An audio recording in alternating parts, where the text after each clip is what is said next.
Hello everybody, this is Dee and welcome to my channel, Dee versus Retirement. And I guess, welcome to my front room. Thank you so much for being here today. For those of you who've been here with me for a while, I have done primarily budgeting videos, and I am going to be branching out into more basic general retirement information. I would like to clarify that pretty much everything I'm going to talk about is my experiences, my take on things, my opinions. If I have a study or something like that, or a specific person I got information from, or a report, or maybe even another creator, I will definitely link them and let you know that that's where the content came from. But other than that, this is just going to be all my opinion. Today I have some coffee with some Harry Potter white chocolate mocha. No, white chocolate peppermint mocha. Yummy, so good. All right, let me take a sip. Grab some coffee if you have some. And let's talk about today's topic. I am opening my computer here. I'm going to get my script on the screen, and it's going to be sitting right over here. So if you see me, kind of looking down, you'll know what it is. I tried to do it in big font so I can read it. And then this paper I have right here is just some notes that I'm going to refer to for some numbers that I did. Today's topic. What is today's topic? Today's topic is going to be, as you probably could tell by the title, does it save money to camp? Is it more? Is it less? And why do I camp? Let's, I guess, first talk about why I camp. Now, for those of you who've known me for a while, you all know I am not a city girl. Even on my recent trip to Italy, the fact that the time was spent so much in cities was not my favorite part, and some of my favorite adventures were when we went to the wine country in the country. I guess that's why they call it wine country. Oh well. Anyhow, so going to cities and seeing things in cities is not a huge factor for me. I am not a foodie. I don't like trying all the different cocktails. I do like a good Broadway play, off Broadway, because New York City would not be my thing. But primarily, with the exception of a museum or something once in a while, cities are just not my thing. I don't want to travel by going to cities and exploring cities. And I know that many people love that, and hats off to you, but that's not what I prefer to do. I love to go to beautiful places. I love to wake up in the morning, step outside of my vehicle, have my morning coffee while looking at an amazing sunrise, if I didn't oversleep it. But chances are I'm up for an amazing sunrise and have my morning coffee. Even if I miss the sunrise, I am sitting there and I'm listening to the birds in the early morning, and I just find it peaceful and I love it, and it fills my soul.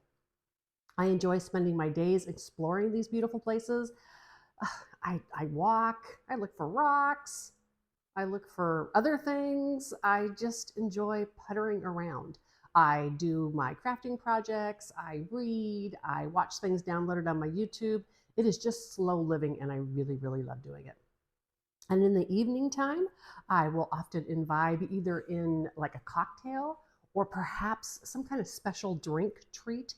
So for me, that may be, for instance, there's this root beer that I love. It's like $2 a bottle, so it's a treat. Maybe I'll have one of those root beers, or maybe I'll have something that I wouldn't usually have, like a diet orange or something like that, instead of my usual water or coffee, etc. So camping for me is really the way that I prefer to travel. But is it cheaper? Let's talk about that. Now, I have made some notes on this. Let me refer to them real quick. I will edit this out. Let me refer to them and make sure I covered all the points I wanted to. All right, so let's talk about some of the myths or ideas that people may have about camping and how much money it could save you. And let me clarify that I am a traveler by camping. I am not full-time van life or living in a van or living in an RV. The numbers would be completely different if that were the case, because you would not be keeping a home base. As you can tell, I have fortunate enough to have an amazing, wonderful home base. And so when I travel, I still have all the expenses here, and you wouldn't have that if you were living full-time. But for me, just being a traveler, I have certain expenses. And for those who are not retired yet and wanting to vacation in RVs, I thought I'd break down the cost, and then we're going to talk about some ways to save on some of these costs if it's something you're still interested in. So first, let's talk about some of the costs specific to traveling in an RV. There is depreciation. Now, the depreciation can vary depending on what type of RV that you have. I am in a Class B. I owned a Class B previously. We're going to talk about that in other videos, but let's just say that Class Bs do not depreciate as much as other RVs do. And you know what? I will place a picture of my Class B here so that you can see what I'm talking about when I talk about a Class B motorhome, because maybe not all of you do.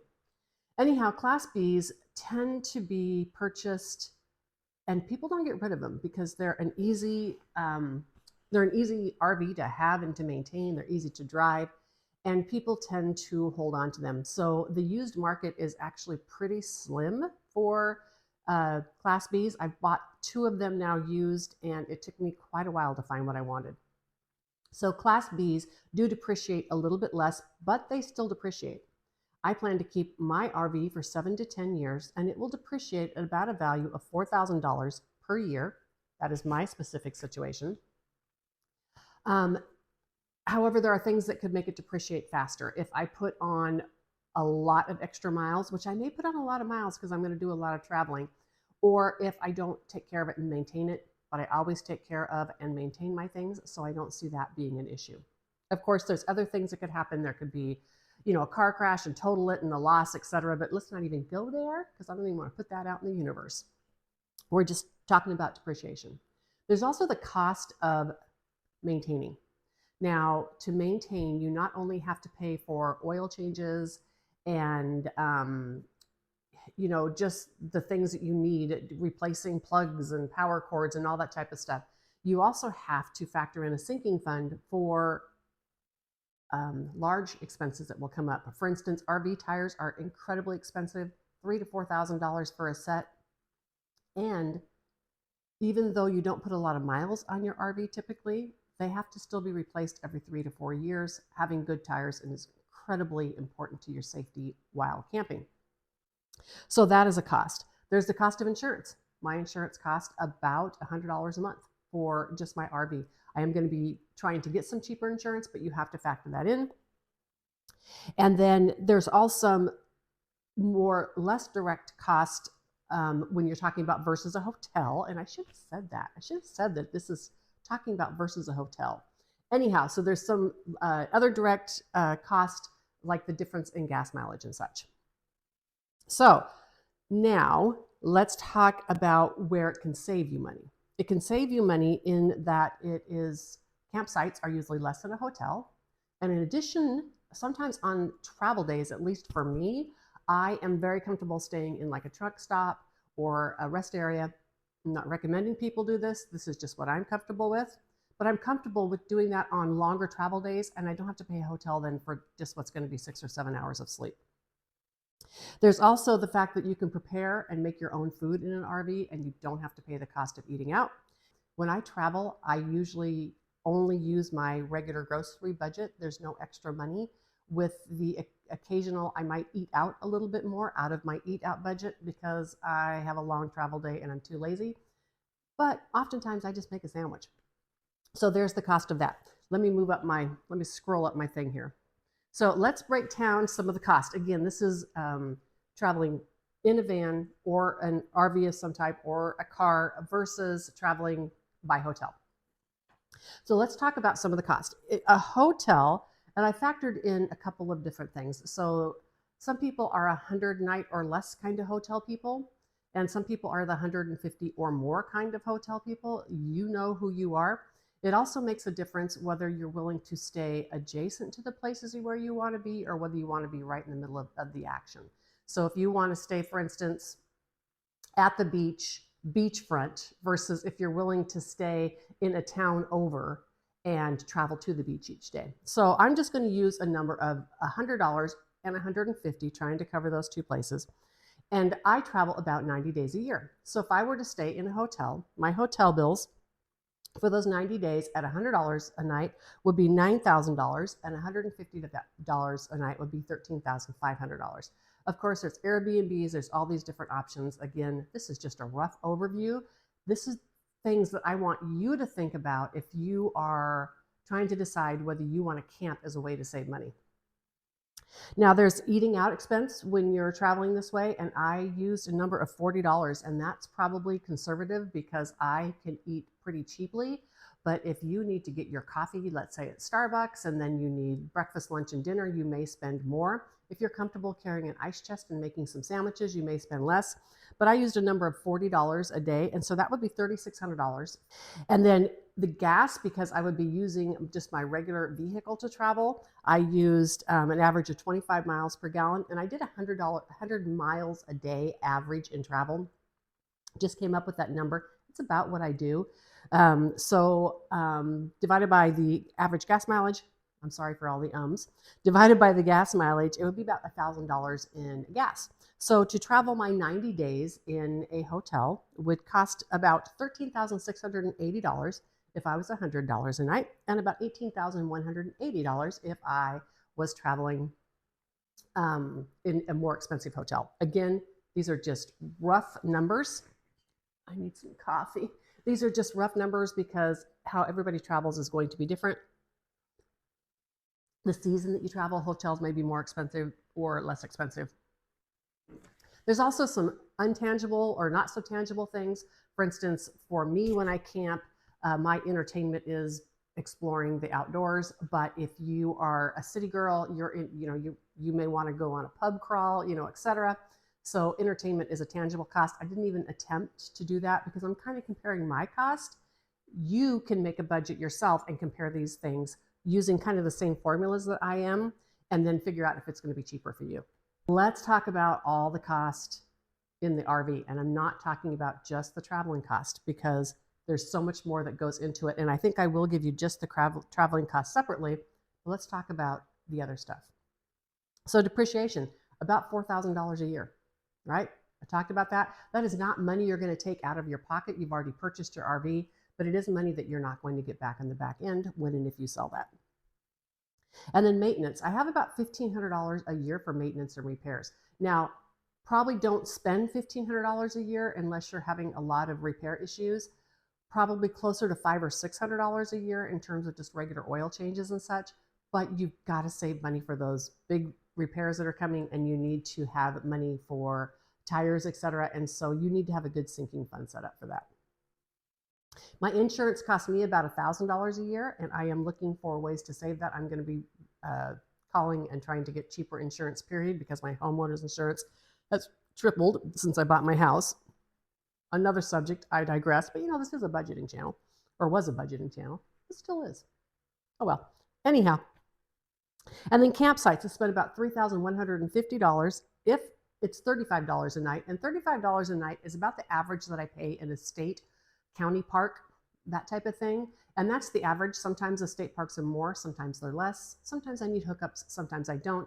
But I used one average of $35 a night. And then I used an average of $50 a night for some of those spots that might be more commercial. And again, that's an average because sometimes in a commercial spot, I don't need hookups. Sometimes I do. So I used $50 a night also for $4,500. And then the gas is going to be more expensive traveling in my van. So $1,800 for those trips for gas.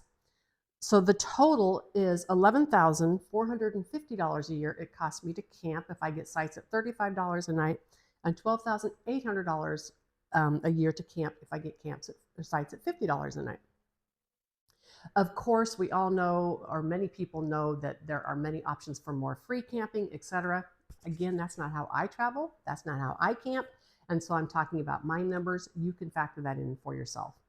Now, I'm looking at this roughly. If I want to take away the cost that I'm not taking directly out of pocket for each trip, for instance, the amount I put away in my travel budget, I'm spending about $4,800 a year just traveling in terms of campsites and gas, and about $5,300 a year if I did all $50 sites.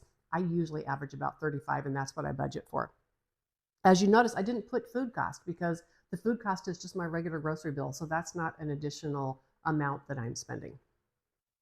So as you can see, $13,680 for the lesser expense hotel versus $11,450 for the lesser expense campsite.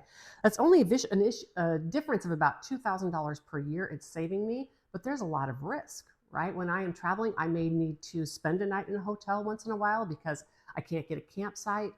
I didn't have time to reserve one, or there wasn't one available, or the weather is not inclusive, or I had a breakdown. So there's all these things that can happen. So the $2,000 savings is not a significant amount to sacrifice if you would prefer to camp or travel in a hotel. The savings of if it's not your preference, the savings of camping in an RV is probably not worth it. Now, if you're talking about a more expensive hotel, then it's about $6,000.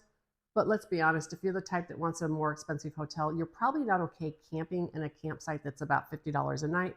You're probably going to want one more in like one of the luxury RV resorts, or etc. Now, there are other things, and let's talk about it a little bit. There's ways that you can save some money. If you are wanting to camp and you just don't have the budget to maintain an RV, there are some ways that you can save money and still have a good time in camping. You're probably not going to want to do it for 90 days unless you're a seasoned camper and used to it, but there are ways to save money. Number one, if you have a minivan or SUV, or you're comfortable in a tent, that can significantly impact your amount that it's going to cost, because that is already your daily driver. So the cost to maintain that vehicle and repair it, and the insurance on it, the payment if you have it, etc., that is all factored into your transportation cost. You're not spending extra. So then when you are going to use that to camp, all you're having to spend is the dollars for campgrounds and the dollars for gas. Of course, you do have a little bit of an investment. I did do a walkthrough of my Chrysler Pacifica when I was camping in it. I will leave a link to that in the description below if you want to watch it. That's a far less expensive way to camp because your vehicle is your vehicle. Another thing, like I said, tent camping is a great way to save money if you are comfortable in that. I'm a solo traveler, so tent camping is not really my ideal. When I'm traveling with a group, or if I have people with me, I'm very comfortable in a tent. And then secondly, if you already own a larger vehicle and you can tow, and note that I'm saying if you already own the larger vehicle, if your husband is one that loves to have the big truck, or maybe you love to have the big truck and you already own it, and you can purchase just a nice used trailer, that's going to cut your expenditures down significantly. They cost less to insure, they cost less to maintain, and you already own the big tow vehicle. If you don't own the tow vehicle, purchasing a tow vehicle and a trailer is going to cost you about the same as a motorized RV. So that's not going to save you any money.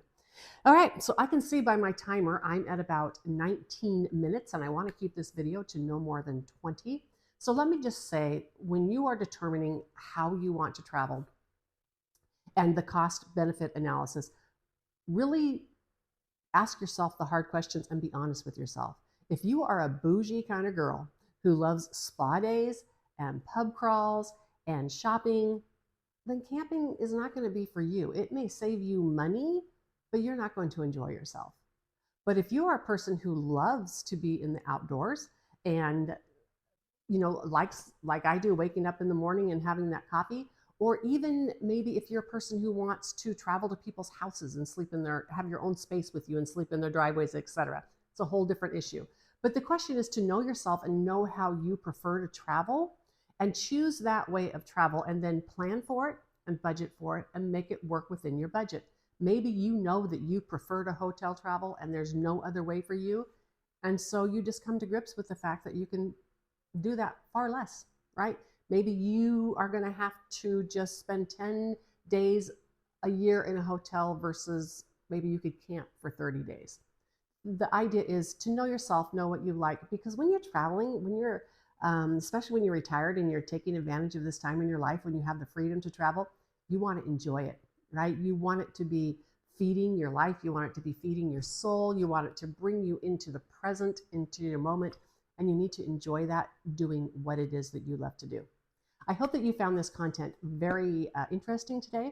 please leave a comment below. If you haven't subscribed yet, give me a subscribe if you would. I am going to release this type of content only probably 2 to 3 times per month, and the rest of my content will be a lot of savings challenges, cash stuffings, etc., because that is what my primary base of people are here. If you are one of my budget followers and you prefer to not watch this type of content, you're not going to hurt my feelings. And if you're a person who's here just for the retirement content, whether it be camping, I'm going to talk about all sorts of things, right? I'm even going to talk about dating in your 60s. So if you want to, join me in these type of videos only and not watch the budgeting content, again, I'm fine with that. I just want to share with you, as an elder in the village, I want to share with you the experiences that I have and some of the advice that I have, having lived these years on this earth and having done and had the adventures that I've had. So until the next one, bye.